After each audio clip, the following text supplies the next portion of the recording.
What's up, guys? It's Lou from Unbox Therapy, and today we're taking a look at the Canon PowerShot S100.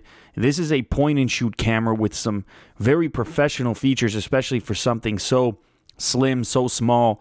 It shoots in RAW. Now, that's the format that most digital SLRs shoot in, and they're much bigger and much bulkier, as you guys probably know. This camera also has the ability to shoot at f2.0, which is a gigantic aperture for a point-and-shoot camera. It also does 1080p video, and it has image stabilization as well. So lots of cool features for a point-and-shoot. As you guys know, my casual camera, point-and-shoot camera at the moment is the Sony HX9V. If you haven't seen that video of me unboxing that camera, I'll put a link in the annotations as well as in the description. We're going to see if the S100 can dethrone that camera. But let's talk about the unboxing first. First and foremost, we have a little bit of paperwork from Canon. The warranty you've got a little manual as well as a disc for installing Canon software. In terms of hardware items, we have a USB cable, that's mini USB to USB, as well as a battery charger, a nice, slim, portable battery charger, which has the flip-in/flip-out prongs, making it perfect for travel, of course. And here it is up against my 60D charger. As you can see, the 60D charger is much chubbier. But it ain't really the charger's fault. I mean, you got a bigger battery, a bigger camera. Why not have a bigger charger? That just makes sense, doesn't it? So lastly, we've got two more accessories here. We have a wrist strap. After all, this is a portable camera, very slim, very light, and you want to make sure not to drop it. So you're going to want to install your wrist strap on there. And lastly, you've got a tiny little battery. This looks like it's about a quarter the size. No, I guess half the size of the 60D battery. But as I mentioned earlier, smaller camera, smaller battery. That's the way it goes. Basic logic. You know, I'm here to educate you guys. I'm just kidding. Anyways.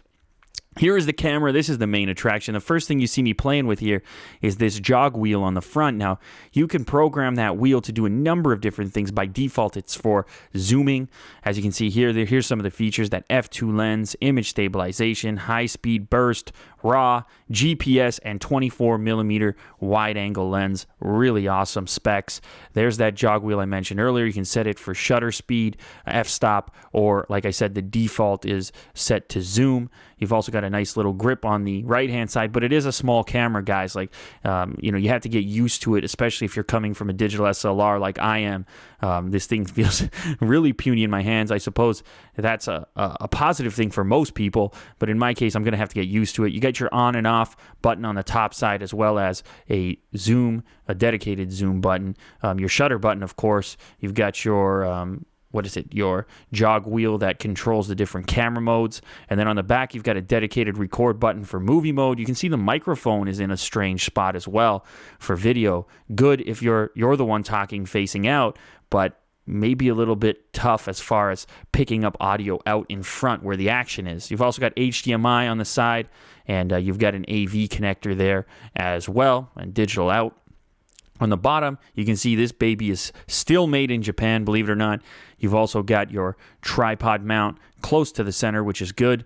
And then underneath your battery door, that's also where you're going to insert your SD card. I'll go ahead and throw in the little miniature battery here and see if it has any charge on it. Usually they ship with 3/4 charge, at least in my experience. And sure enough, after I hit the power button here, you'll see that there is a little bit of power, but I'm not going to make you watch me put in the time and date and all that stuff. That's a tad bit boring, so let's skip past that.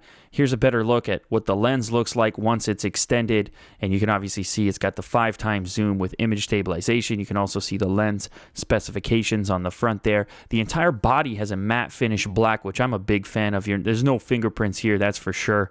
Now, as I mentioned earlier, the jog wheel on the front, it defaults to zoom, controlling zoom, and as you can see here, you can go all the way from 24mm up to, 120? Anyway, 5 times. Do the math.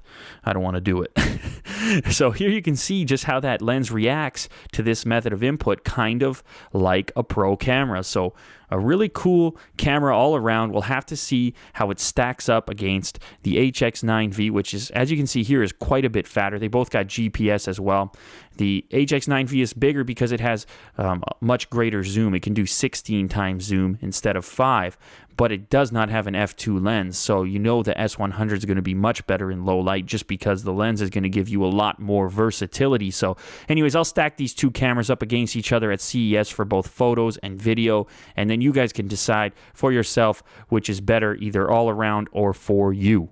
Anyway, guys, if you enjoyed this content, hopefully you can like and favorite this video, as it does help me out a bunch. I've got a lot more videos planned tonight, so definitely stay tuned for those. If you haven't subscribed yet, you might want to do so. And until next time, thanks for watching. You guys know I couldn't do this content without you viewers, so I really do appreciate it. All right, I'll see you guys on the channel. I'll see you guys on the next one. Later.